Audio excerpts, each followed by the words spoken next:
Hola, buenas tardes. Si te parece, Dante, podemos comenzar con tu presentación, Bueno, dale. sumando el resto del público.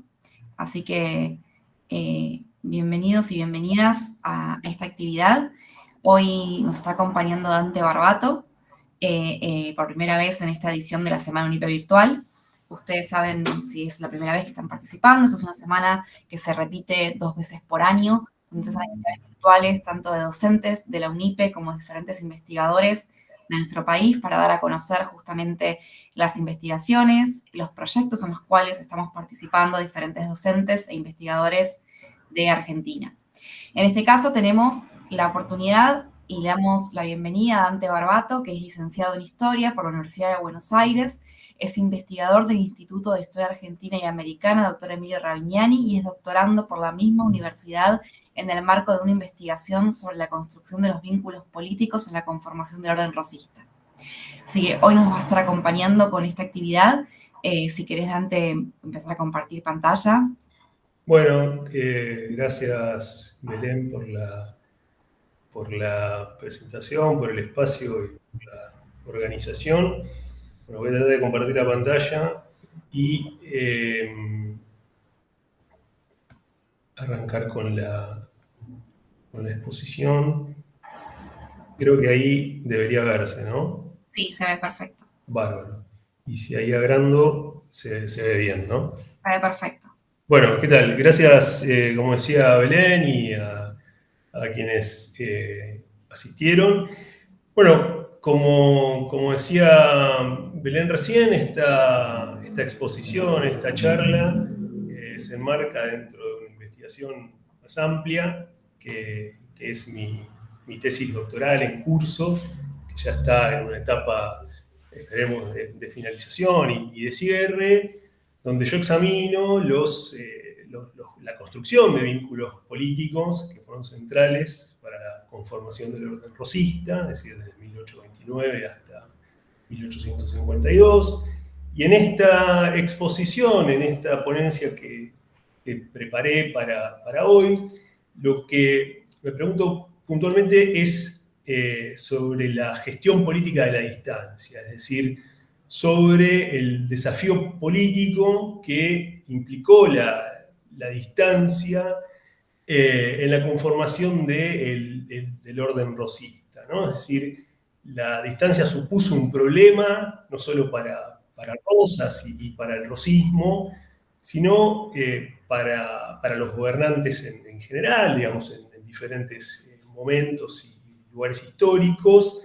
De hecho, es un problema sobre el que la historiografía se viene, digamos, preguntando recientemente. Hay unos trabajos de Odén, de Castillo Gómez, de Lidia Caimari para la segunda mitad del siglo XIX, de Darío Barriera para el periodo colonial y para principios del siglo XIX. Y hay también algunas exploraciones historiográficas cruciales que también se han preguntado o han examinado el problema tal vez desde otros ángulos de interés, como los trabajos de Jorge Hellman sobre los jueces de paz, o las investigaciones de Raúl Fratkin y María Elena Barral sobre la campaña bonaerense. Entonces la cuestión de la distancia yo la estudio como un desafío político que se le presenta a Rosas en 1829 como uno de los diversos desafíos políticos que Rosas tuvo que afrontar, o que el orden rosista tuvo que afrontar,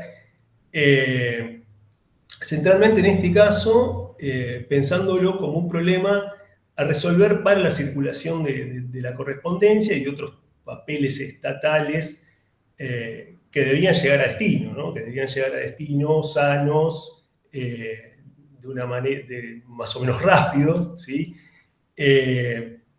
Y en este marco, yo lo que me propuse explorar es el problema del servicio postal, ¿no? Un servicio postal bastante embrionario que tuvo como columna vertebral algunos personajes locales, son los llamados maestros de posta, ¿no? Sobre los que ahora voy a comentar un poco.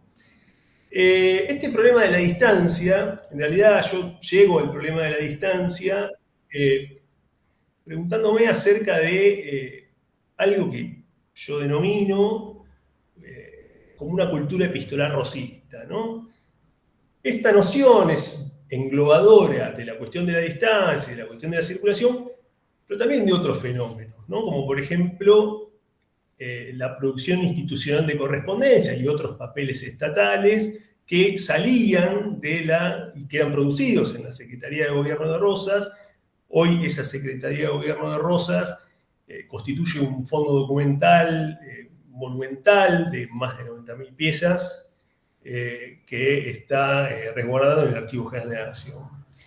Ese proceso, que era, podríamos decir, bastante sofisticado, incluía la tarea de las personas que trabajaban allí, los empleados de la Secretaría, la elaboración de la correspondencia y de los papeles estatales con un encabezado específico, con una forma de fechar específica, en virtud de legitimar el sistema de Rosas, ¿no? La forma de los sellos, ¿sí? Con los años, con las leyendas que esos sellos llevaban, pero que también iban variando de acuerdo al momento político, ¿no?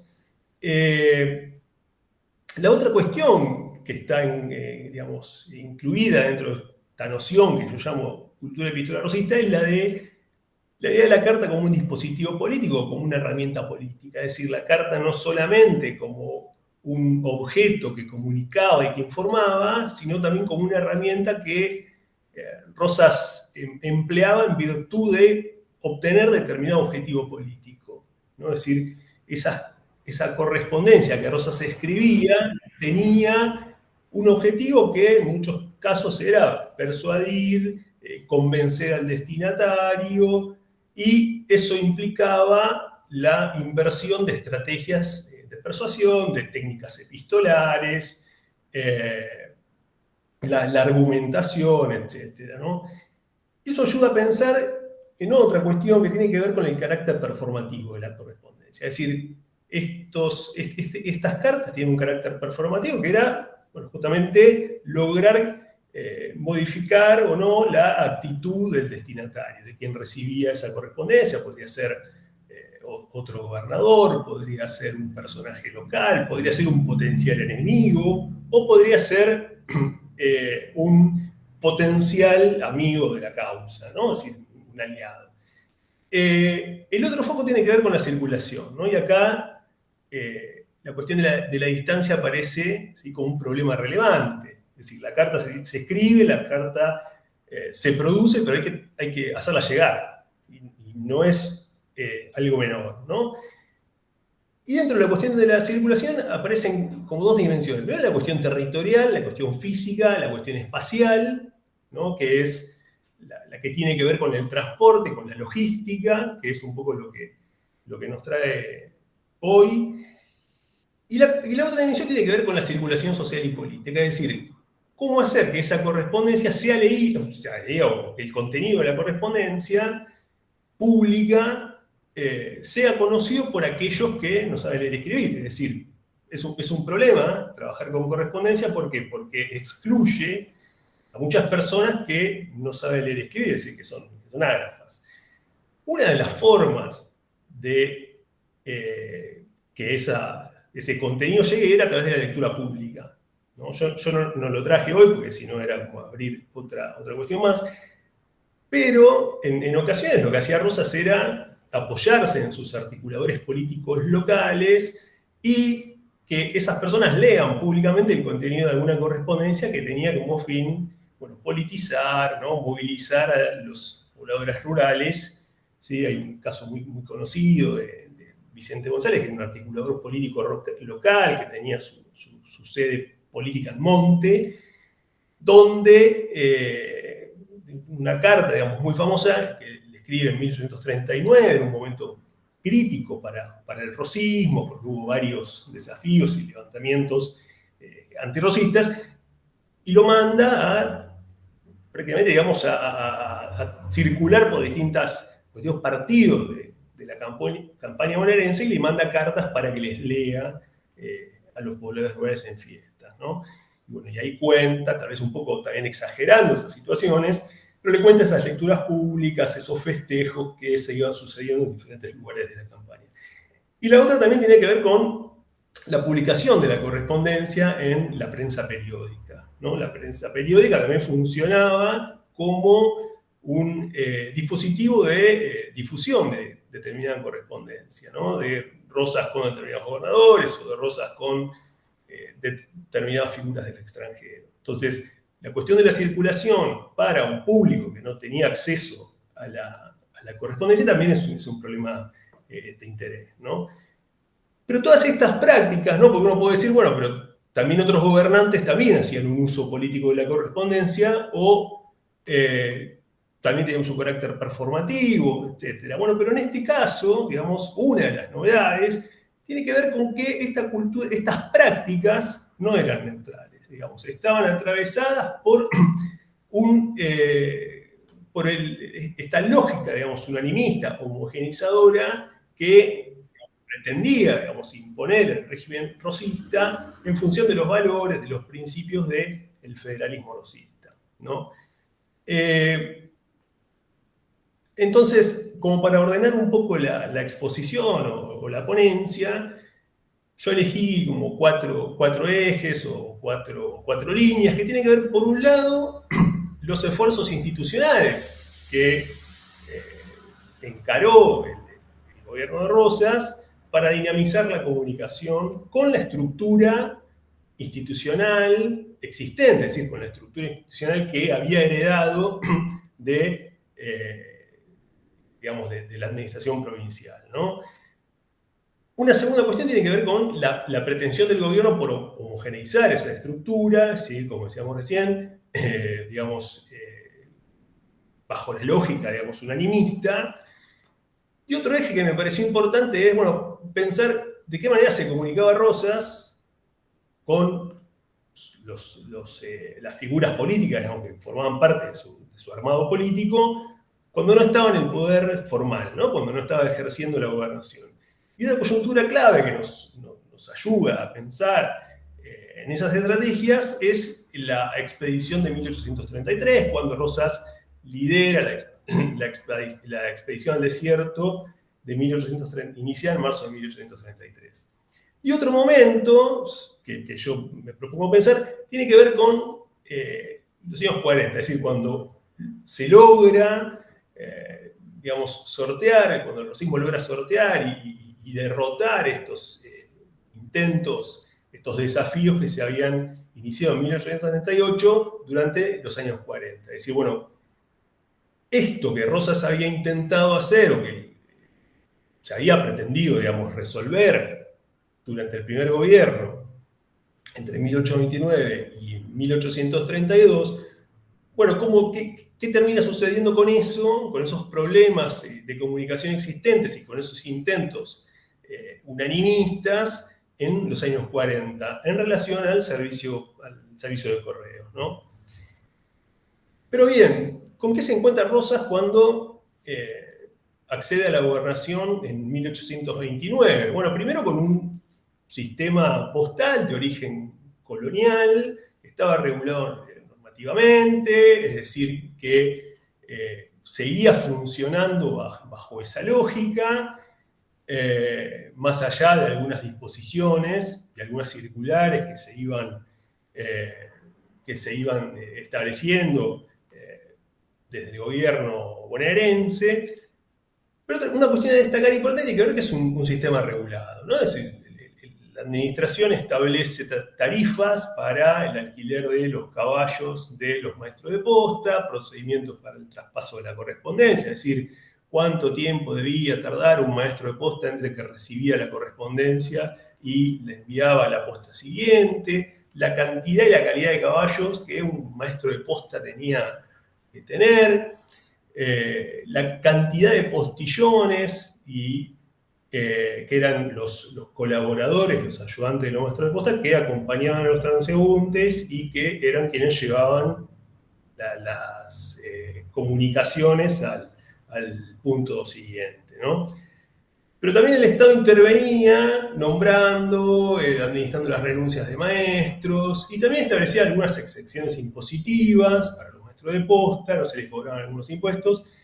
Y además también el Estado provincial enviaba recursos para los maestros, para solventar los gastos que tenían que ver con la compra de caballos. Es decir, las caballadas eran un problema en la campaña y para los maestros era un problema fundamental porque sin caballos no podían, digamos, desarrollar su servicio. Entonces el Estado lo que hacía, el Estado provincial, adelantarles los pagos por los servicios que los maestros le hacían al gobierno provincial y de esa manera compraban, dentro de lo posible, las caballadas necesarias para continuar con su actividad.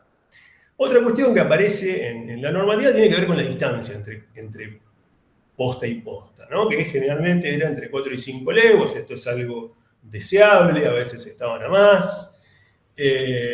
Las postas generalmente que eran, bueno, una modesta posada, digamos, no mucho más, en el mejor de los casos había una pulpería, pero lo que nos muestran las crónicas, los diarios de los viajeros y algún documento y algún documento que yo fui encontrando en Secretaría de Rosas, nos muestran que son lugares muy modestos, ¿sí? Que son lugares que mínimamente ofrecen caballos y algo mínimo para descansar, no mucho más, y un postillón para acompañar al transeúnte. Y también una explotación familiar, es decir, una explotación que funcionaba para el consumo de la familia, pero que en ocasiones también ofrecía algún tipo de comida para los transeúntes que paraban allí. Pero sobre todo, las postas eran lugares de sociabilidad o de interacción social, ¿no? Es decir, las postas funcionaban como lugares de circulación de noticias, de circulación de rumores, de circulación de información, pero también lugares de encuentro, ¿no? Es decir, muy conocido, digamos, esto de que en las postas de tal lugar se encontraron dos personas o dos dirigentes políticos destacados, es decir, son lugares de interacción social, lugares de sociabilidad. En cuanto a los maestros, bueno, eran personajes bastante modestos social y económicamente, pero tenían un gran capital que era su arraigo local y formaban parte de dinastías familiares. Capaz que la palabra dinastía queda un poco grande, pero sí eran parte de familias que iban, digamos, transmitiendo de generación en generación la función de maestro de posta. Cuando se moría el maestro, su viuda o alguno de sus hijos seguía desempeñando esa función.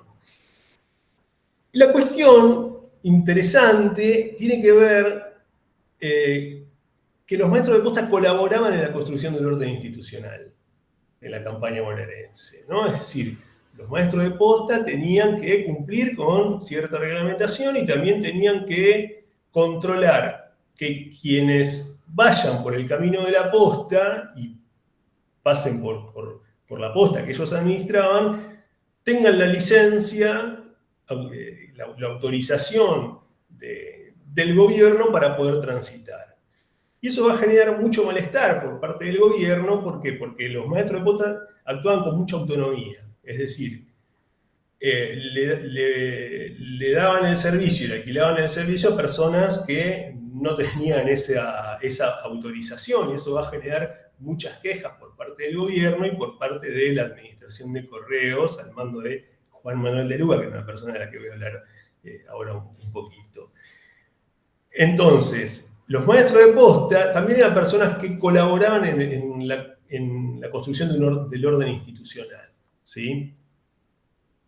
Esta litografía de León Palier es interesante, de mediados del siglo XIX, donde se muestra o nos deja ver algo que aparece mucho en las crónicas, algo que aparece mucho en la documentación, que es bueno, primero en el paisaje, digamos, más o menos típico de lo que era una posta, el lugar modesto, el lugar pequeño, con algunos caballos, la familia y una huerta y poco ganado, ¿no?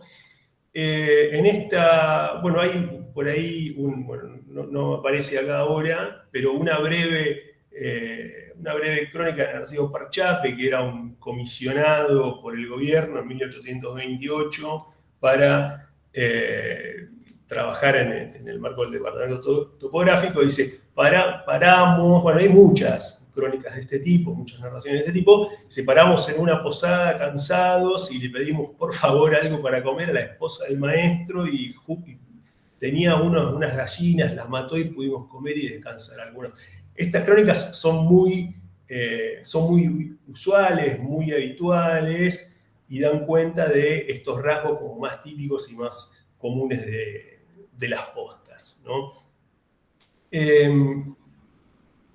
Estas postas estaban administradas por la Administración de Correos, ¿sí? Cuento un poquito. Recién en 1814, después de la Revolución, el directorio crea una Administración General de Correos. Después de 1820, con la crisis de 1820, en el proceso de formación del Estado bonaerense, el gobierno de Buenos Aires crea la Administración de Correos de Buenos Aires, y en el 26, durante la presidencia de Rivadavia, se establece la Administración General de Correos a cargo de este personaje que estuvo al mando de esa estructura hasta 1858. Es un personaje muy relevante que tenía los saberes específicos para desarrollar esa tarea, y Rosas lo mantiene, digamos, lo mantiene durante su primer gobierno, durante su segundo gobierno y entre el interregno del 33 al 35, Juan Manuel de Luca permanece al frente de la administración. Durante el primer gobierno de Rosas, la administración no llegaba a los 20 empleados, incluyendo a los correos, los empleados numerarios de número, los estables y los supernumerarios temporales, que eran aquellos que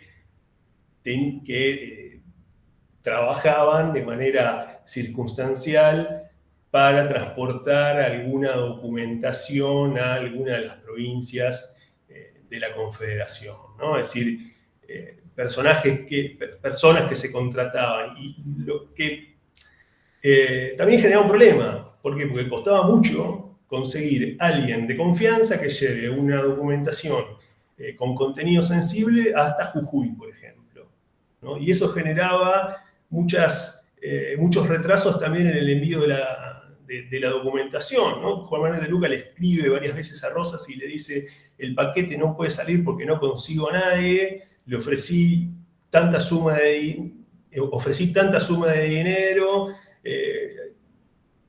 ofrecí más todavía, y sin embargo no puedo contratar a nadie de confianza.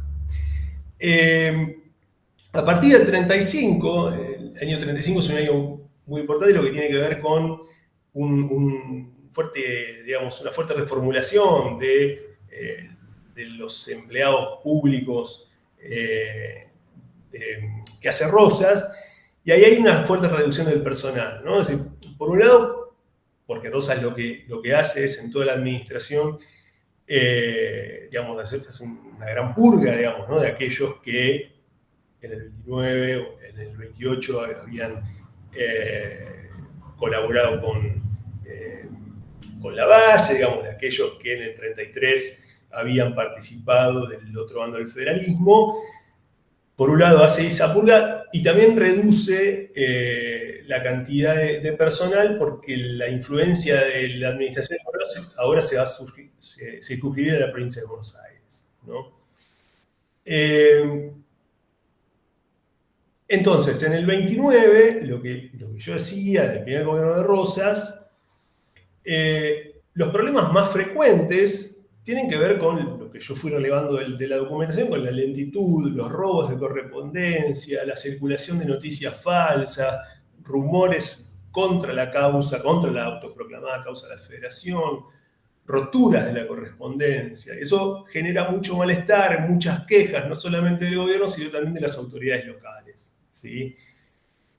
La zona más problemática era el sur de la provincia, especialmente la zona de Chascomús. Y esto, yo solamente puse una fuente, pero esto genera toda una serie testimonios que se le van a tomar a los maestros de posta de esa zona, a los empleados,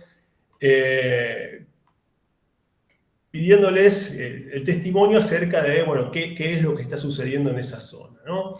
En septiembre del 30, el subinspector de la campaña alerta al gobierno de que en las postas del sur de la campaña las autoridades denuncian la inseguridad de la correspondencia que se dirige de posta en posta.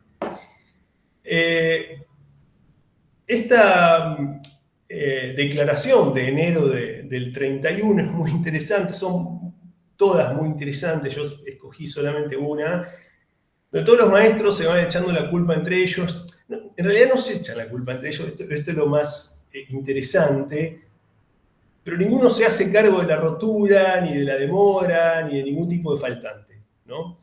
Y acá Juan Almandoz es el que termina, digamos, de admitir que algo vio, y dice que en la posta en una de las postas de Chascomús, dice, Isaac Giles y Manuel Arasagasti estaban con un número de periódicos en una mesa y preguntándoles de dónde habían sacado todos esos números, le contestó Giles que eran de una comunicación que venían para el señor Prudencio Rosas, hermano de Rosas, algo rota, y que Arasagasti era uno de los que estaba leyendo los diarios y que no remitieron nada, ni los oficios ni los diarios, porque no había postillón. Bueno, básicamente lo que sucedió ahí es que había un paquete con oficios, con papeles,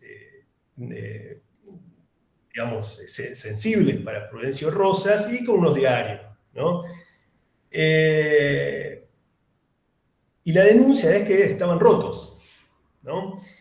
Bueno, lo que termina, digamos, de admitir, lo que termina de contar Almandoz es que cuando él entra a la posta, ve que estaban leyendo los diarios y que la demora tenía que ver con que no había postillón, entonces rompieron el paquete y se pusieron a leer los diarios. Ninguno admite que rompieron el paquete con el oficio, pero rompieron el diario y dije, bueno, si total, después lo armamos de nuevo y cuando venga el postillón o cuando se pueda, lo llevamos a destino. Voy a estar en las situaciones más comunes, las situaciones más típicas que yo fui relevando, que yo fui viendo, ¿no? Pero es un problema, es una situación como bastante, podríamos decir, hasta ingenua, digamos, ¿no? Pero que también que va a generar la reacción de las autoridades, ¿no? En ese mismo año, es decir, en junio de 1830, una circular dice que el gobierno quería cortar con esos abusos perjudiciales a fin de agilizar la circulación de las comunicaciones. Es decir, esta pretensión que tenía el gobierno por cortar abusos perjudiciales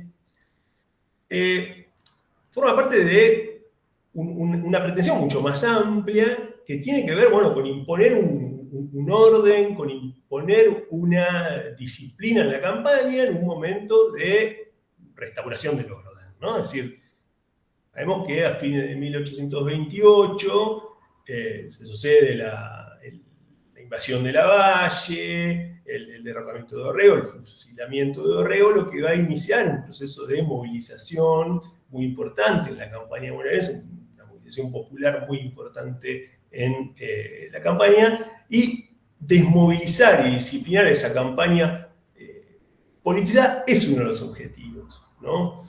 Entonces, en ese momento de convulsión política es que se producen estos desórdenes en la comunicación.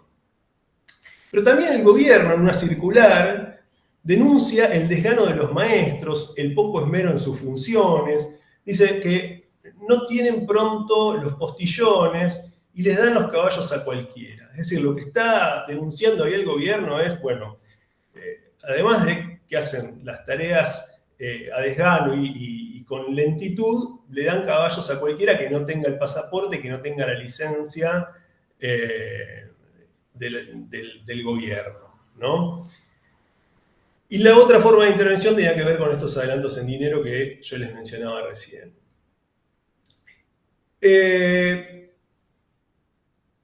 Pero esta intervención estatal se da en el marco de una lucha facciosa. ¿no? Y la lucha facciosa también va a permear, va a estar presente en el manejo de la comunicación.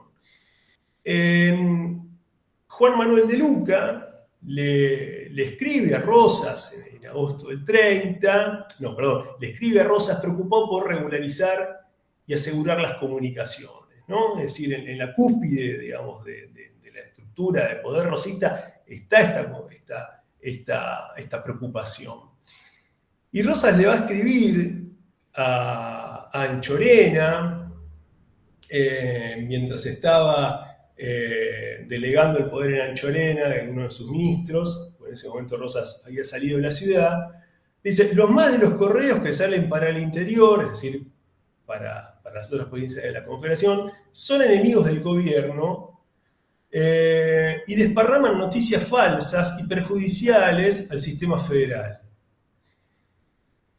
Dice, el gobierno había resuelto llamar al administrador de Luca y le ordenó separar a esos correos y colocar en el servicio algunos que sean adictos al gobierno y que sean federales, ¿no? Es decir, ya en 1930 está esta pretensión que finalmente, en 1830 ya finalmente se va a lograr de materializar en 1835, ¿no?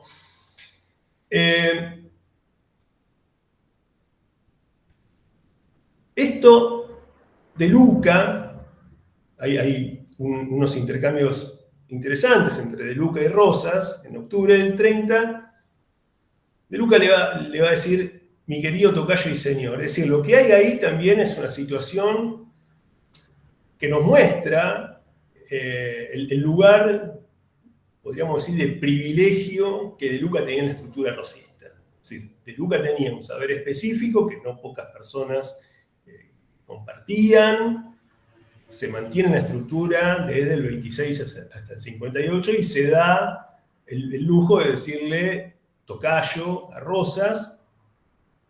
Y luego acá lo que le está comunicando al gobernador es esto de que los conductores de correos no observan la conducta debida, promueven noticias alarmantes, contrarias a la causa, donde finalmente sí dice que logró separar del servicio, pero a los supernumerarios, es decir, a los temporarios, ¿no? Pero hoy se van a encontrar con un problema, que es lo que yo decía antes, es decir, el nombramiento de otros, porque es una tarea muy, muy desgastante, muy fatigosa, que requiere llegar a lugares lejanos, que requiere llegar a lugares que va a generar, digamos, la ausencia por mucho tiempo de la ciudad.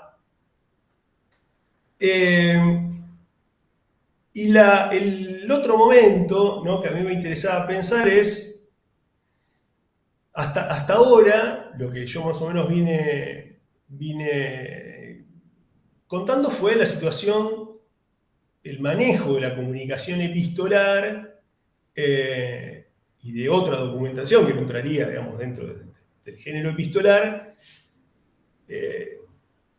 cuando Rosas está en el gobierno, es decir, cuando está ejerciendo el poder formal. ¿Qué desafíos tuvo Rosas cuando Rosas estuvo fuera? Es decir, cuando era adversario al gobierno de Balcarce en el marco de la expansión de la expedición al desierto del 33. Y acá aparece algo interesante, ¿no?, que tiene que ver con la configuración de una red, podríamos decir, informal, alternativa, paralela o clandestina, para evitar que el gobierno de Balcarce le intercepte, le robe la comunicación, digamos, comunicación muy sensible en un momento crítico de enfrentamiento entre las dos facciones del federalismo. Y ahí nuevamente aparece este personaje que yo mencionaba antes, Vicente González, en julio del 33, Rosas se comunica con él, también se comunica paralelamente con Encarnación, con su esposa Encarnación Oscurra, donde ahí les ordena que, y esto es muy interesante, las comunicaciones son varias, esta es mucho más larga, pero donde les indica cuál tiene que ser la lógica con días exactos para enviar la comunicación al desierto, ¿no? Al lugar donde Rosas está en ese momento. De manera que de evitar que la comunicación sea interceptada por postillones enviados por el gobierno, de evitar la incautación de la correspondencia, es decir, todo lo que Rosas, siendo gobernador, trataba de perseguir, ¿no? Trataba de extirpar, de eliminar. Bien, por último, como para ir cerrando y poder conversar en todo caso si hay interés, en 1846 aparece un episodio interesante, ¿no? Que tiene que ver con que las noticias falsas, los rumores aparecen. Yo encontré muy poquito de esto en los años 40, en los inicios del rosismo. Hay un boom de circulación de rumores, noticias falsas y problemas en la comunicación, pero en los años 40 hay muy poco. Y esto nos quiere decir algo acerca de la madurez del sistema de Rosas, de la madurez del Estado rosista, cierta consolidación, cierto disciplinamiento social y político, ¿no? Sobre todo se logra a partir de la salida de la crisis iniciada en 1838, ¿no? En el camino de postas del Perú, en su viaje entre Buenos Aires y Jujuy, un mensajero del correo había desparramado noticias falsas, que eran contrarias a Rosas. Bueno, ahí también hay testimonios que se toman, declaraciones. Finalmente, De Luca dice, en realidad no se pudo determinar claramente cuál era la información, el rumor que había hecho circular, pero lo que se sabía por testimonios que se habían tomado era que eran contrarias a la causa. Bueno, finalmente Rosas resuelve, Julio Goyet, la ejecución de esa persona. Me parecía un episodio interesante, digamos, como para poder matizar en todo caso con las estrategias que se habían tomado hasta ese momento. Algunas reflexiones. Bueno, primero la estructura postal no tuvo modificaciones sustanciales, y esto es algo que tal vez pueda pensarse en otras digamos, partes, en otros ámbitos de la administración. Es decir, no hay modificaciones sustanciales. Las únicas modificaciones que yo fui encontrando tienen que ver con la apertura o la clausura de algunos caminos que iban de posta en posta, y esto, digamos, también se iba moviendo a la par de el desarrollo y la construcción del orden institucional en la campaña. Es decir, con la fundación de pueblos, iban emergiendo algunas postas, se iban modificando los caminos. La otra cuestión tiene que ver con que el rosismo heredó problemas de largo plazo, es decir, los robos de documentación, la lentitud no era algo nuevo, ya desde antes de la revolución estos problemas existían. La novedad tiene que ver con la integración a una lógica unanimista, ¿sí? La otra cuestión que me parece, digamos, rescatable tiene que ver con que el sistema postal, para poder funcionar, requirió de la presencia del Estado. ¿Sí? Para poder funcionar requería de la transferencia de recursos, de dinero fundamentalmente. A la vez que los maestros colaboraron en la edificación del orden institucional, es decir, ahí hay un doble juego, digamos, ¿no? Algo que Garavaglia llamaba para los jueces de paz ese carácter bifronte, ¿no? Es decir, hay ahí una colaboración de los maestros en la construcción del orden institucional, obviamente con limitaciones, ¿no? Es decir, como vimos, muchas veces no siguiendo, digamos, las pautas. Pero este sistema postal, pese a sus limitaciones, como dicen las fuentes estatales, al desgano de los maestros, a las fallas, tuvo un funcionamiento más o menos regular, es decir, finalmente con lentitud y todo, cumplía su función. El servicio se hacía efectivo. ¿Por qué? Porque había una necesidad social para que ese sistema funcione. Es decir, los pobladores de la campaña, pese a todo, necesitaban comunicarse. Pese a todo, el maestro de posta cumplía un servicio y vivía de eso, ¿no? Entonces me parece que ahí hay un tema interesante que tiene que ver con cómo que esto es algo ya que la historiografía argentina transitó fuertemente, ¿no? Los trabajos de Jorge Hellman, de Flakin, de Garavaglia, los trabajos de Mani Barral, es decir, cómo hay un orden, digamos, ¿no? en la campaña que con digamos, sus pautas arraigadas y demás, funciona, ¿no? Es decir, con sus limitaciones, con sus costumbres, digamos, hay un orden que funciona, hay un orden de la campaña, digamos, que funciona, y en este caso puntual de la comunicación, el sistema postal, digamos, funciona porque hay una necesidad social de que eso, digamos, se materialice, ¿no? Bueno, básicamente es esto. Abro la posibilidad, digamos, como para charlar, para conversar un poco. Bueno, gracias por la presencia, por la participación. Le tengo ahí la presentación así. Muchísimas gracias, Dante, por tu presentación. Así que ahora invitamos al público que está aquí presente ahí tenemos una mano levantada para hacer preguntas, intercambios, comentarios. Así que Ignacio, adelante. Hola, Ignacio. Hola, buenas tardes. ¿Cómo están? ¿Me escuchan bien? Sí. Hola, Dante. Bueno, primero te quería felicitar. Yo conozco ya un poco tu trabajo y hasta incluso hemos un poquito hablado de estas cosas. Y me parecía interesante como para entrar a discutir más que nada lo que es relacionado al muy, muy final de tu presentación, que decís, bueno, esto más o menos funcionó porque había una necesidad social.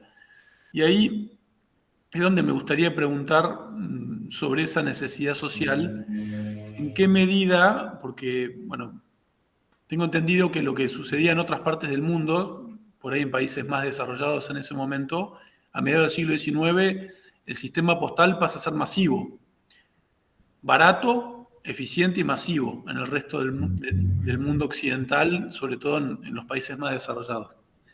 La pregunta es, ¿qué tan masivo era el sistema postal?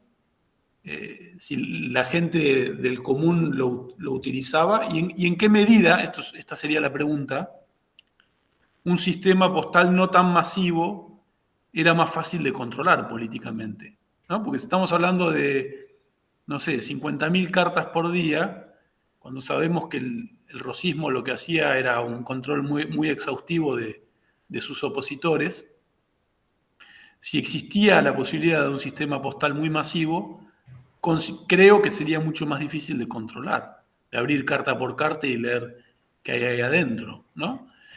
Porque, bueno, la oposición se tenía que comunicar y me imagino que tendría que buscar también vías alternativas, pero porque tampoco confiaban en el sistema oficial. Así que, más que nada, mi pregunta va dirigida a eso, ¿no? Si pudo haber sido un sistema no tan masivo, de algún modo facilitador de un mayor control político. Bien, no sé si... Tenía mucha contraluz, perdón, ahí estoy. Bueno, gracias, Ignacio. No sé cómo hacen, Belén, si hacen las preguntas y después el expositor responde o vamos respondiendo. La idea es que haya una interacción, si querés responderle ahora a Ignacio, y después seguramente vendrán más preguntas y comentarios que van a quedar grabados en esta instancia. Bárbaro. Bueno, gracias, Ignacio, por la pregunta. Sí, hemos conversado mucho de esto. No, yo creo que la masividad o el boom o la expansión o la era postal, como suele llamarse, en realidad se logra constituir en la segunda mitad del 19, digamos, finales del 19. Yo creo que es algo bastante, digamos, bastante pequeño en el sentido de la cobertura espacial que tiene este sistema postal, pequeño en términos de su sofisticación también, y en el número, digamos, de personas que trabajaban sobre todo en la administración de correos. Yo fui viendo el almanaque de los años hasta donde pude, digamos, hasta lo que fui encontrando, y es muy poco el personal que trabajaba en la administración de correos, digamos, apenas llegaban a 10, y aparte a partir de 35 Rosas lo que hace es, digamos, achicarlo un poco más todavía. Yo creo que sí, eso, digamos, facilita el control político por parte de Rosas, y yo creo que en buena medida eso también explica esto que yo mencionaba sobre lo que no veía en los años 40, digamos, ¿no? Porque uno a veces cuando indaga las fuentes y cuando va al archivo no encuentra cosas, pero eso que no encontrás también te está diciendo algo, digamos, ¿no? Es decir, yo llego a esto por el relevamiento que fui haciendo sobre el primer gobierno. Y ahí abunda la cantidad de denuncias y de este tipo de desórdenes que aparecen en el manejo de la comunicación. Parece ser, digamos, apoyaría tu hipótesis esto de que, bueno, en los 40, por diversas cuestiones, digamos, más macro, que tienen que ver no solamente con la cuestión de la comunicación, sino con la consolidación del sistema de Rosas, fue, digamos, exitoso el control en el manejo de la comunicación. Pero sí, todo generaba dolores de cabeza, ¿no? Porque también, así como encontré eso de esta ejecución en el 46, digamos, también lo que fui viendo es, bueno, que sin embargo, si bien hay cierto disciplinamiento, también De Luca va a seguir teniendo problemas para reclutar empleados temporarios para llevar comunicación a diversos puntos de la Confederación, ¿no?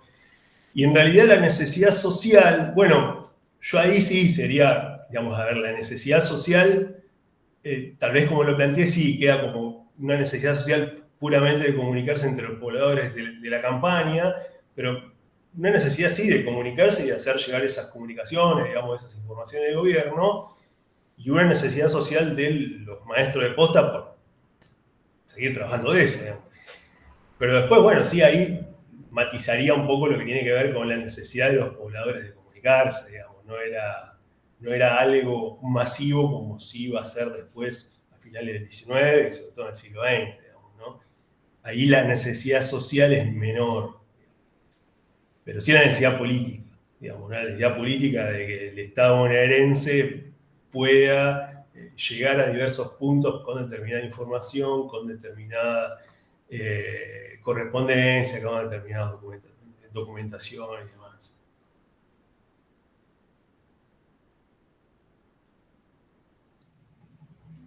Muchas gracias, Dante, por tu comentario, por tu respuesta. ¿Tenemos alguna otra intervención más? ¿Algún otro comentario? Sofía, adelante, por favor. Hola, bueno, Dante, hola. Yo creo que es importantísima la tesis que estás haciendo. Estuve leyendo hace poco el último paper que sacaste.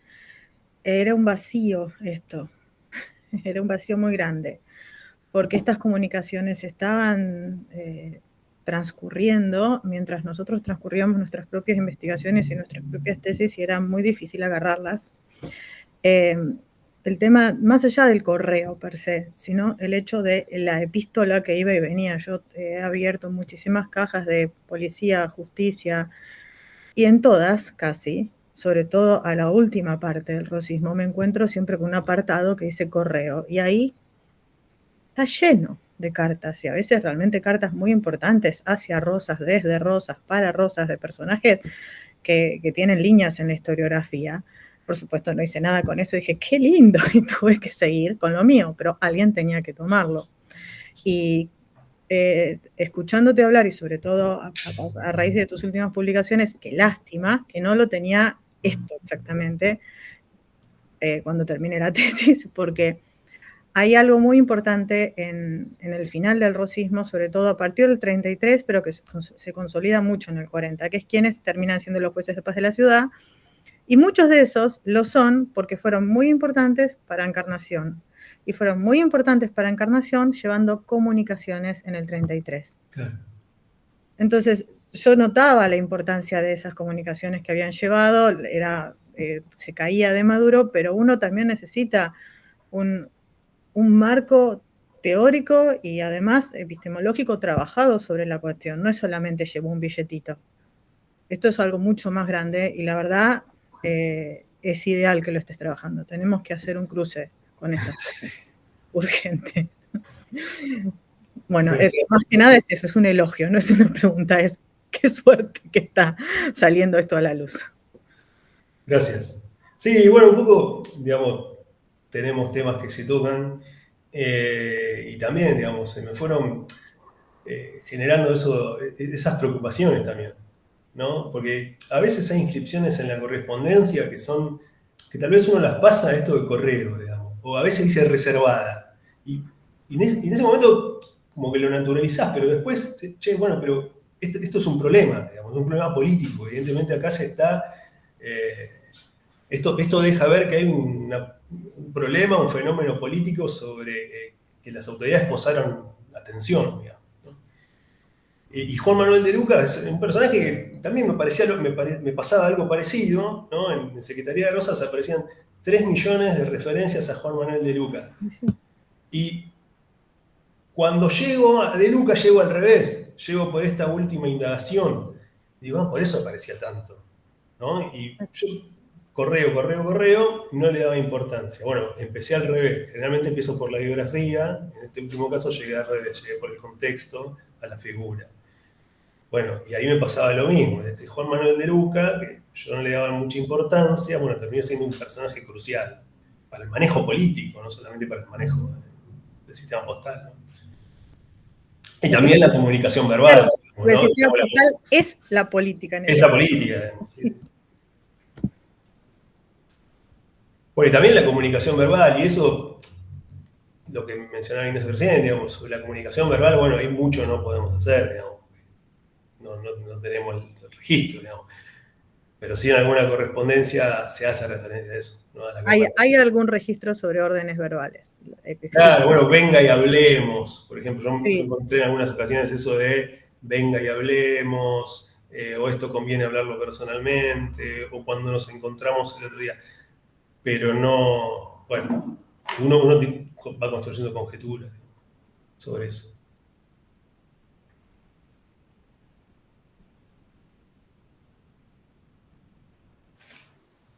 Pablo ha levantado la mano. Adelante, Pablo. Está muteado, creo. Ahí estamos.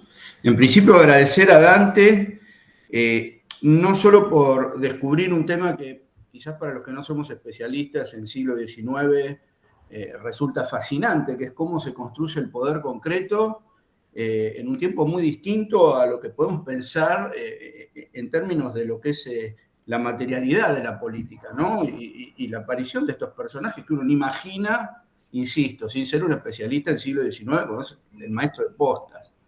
En segundo, también agradecerle la posibilidad de poder escuchar una exposición que sea muy atractiva en la comunicación, y ahí también se ve algo del docente, eso, porque uno muchas veces en estos encuentros también se encuentra con gente a la que se hace bastante difícil entender, y no es el caso, y la verdad que te lo agradezco, ¿no? Y en ese sentido creo que está a la altura de la UNIPE esto, ¿no? Porque hay algo también de lo pedagógico. Y la otra cuestión, ¿cómo juega en tu tesis, pienso, ¿no? El tema del tiempo también, ¿no?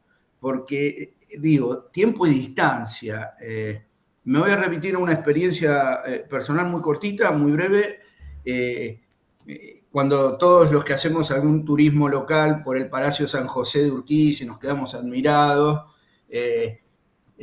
vemos que está a 30 y pico de kilómetros de la ciudad de Concepción del Uruguay, y la noticia que llegaba por vía fluvial a Concepción, por ahí tardaba 6, 8 horas, 10 horas a llegar al Palacio, y cómo jugaban esos tiempos de la política. Y ahora lo pienso en esta tesis tuya, que bueno, da muchas ganas de leerla también, ¿no? Pero ¿cómo pensás el tema del tiempo? ¿Cómo juega el tiempo en la política con estas distancias, no?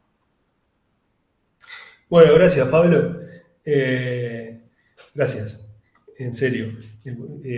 Bueno, el tema del tiempo yo creo que por toda la indagación epistolar que fui haciendo, me parece que tiempo y distancia son factores cruciales, ¿no? Y yo creo que Rosas jugaba mucho con la cuestión del tiempo, con la cuestión de la no respuesta, con la cuestión de demorar la respuesta de una correspondencia, y era un personaje que especulaba mucho justamente con eso. Y las estrategias que iban funcionando, evidentemente, en relación al destinatario, ¿no? El tiempo, la distancia y lo no dicho también, ¿no? En el 33, cuando Rosas se va al desierto, lo pone en el ejército expedicionario como segundo a Ángel Pacheco, que fue un militar, un jefe militar profesional destacadísimo, que había sido soldado San Martín. También después del 52 ocupa algún cargo por ahí, un poquito tiempo, pero un tipo muy prestigioso y muy respetado por federales rosistas y por unitarios también. Y ahí lo mismo, yo encuentro en el fondo Pacheco, porque tiene un fondo específico Pacheco, encuentro una carta, un intercambio con Rosas de enero del 33, es decir, de febrero del 33, muy poquitas semanas antes de que se inicie la expedición. Es decir, cuando Rosas evidentemente ya tendría más o menos todo listo, donde le dice: me quedé pensando en el encuentro que tuvimos la otra vez, cuando al final del mismo usted le dice a Pacheco, o vos, no me acuerdo si lo tutea ahí, dice: te me ofreciste para acompañarme al desierto. Es decir, y uno ahí puede conjeturar y pensar, en esa conversación queda para el final tal vez lo más importante, que era la participación de Pacheco en la expedición donde Rosas se lleva lo mejor del ejército, además.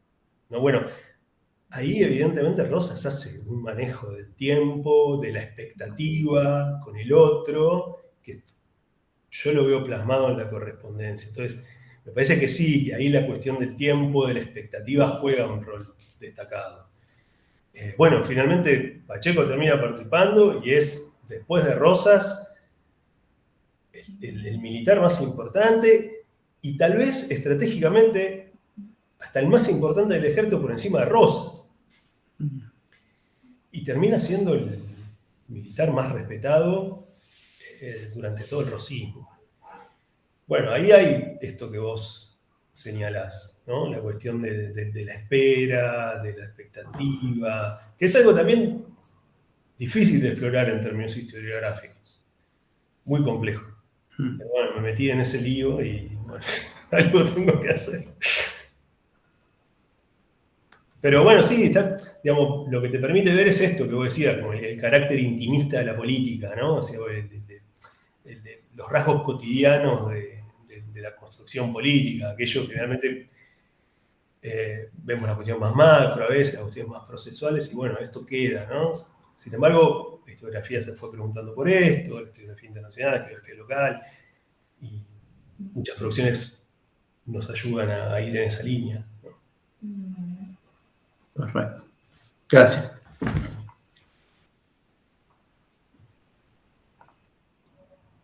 ¿Tenemos algún comentario o consulta?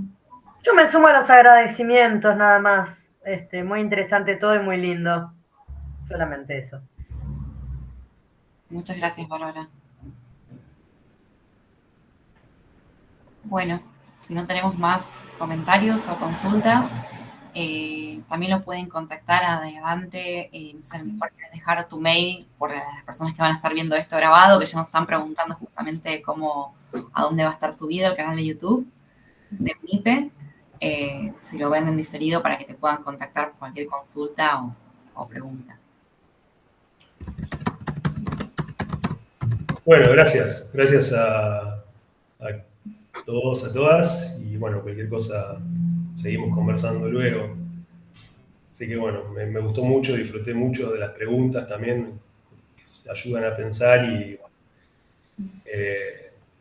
gracias por tomarse justamente el tiempo de estar. Así que bueno, un abrazo y gracias.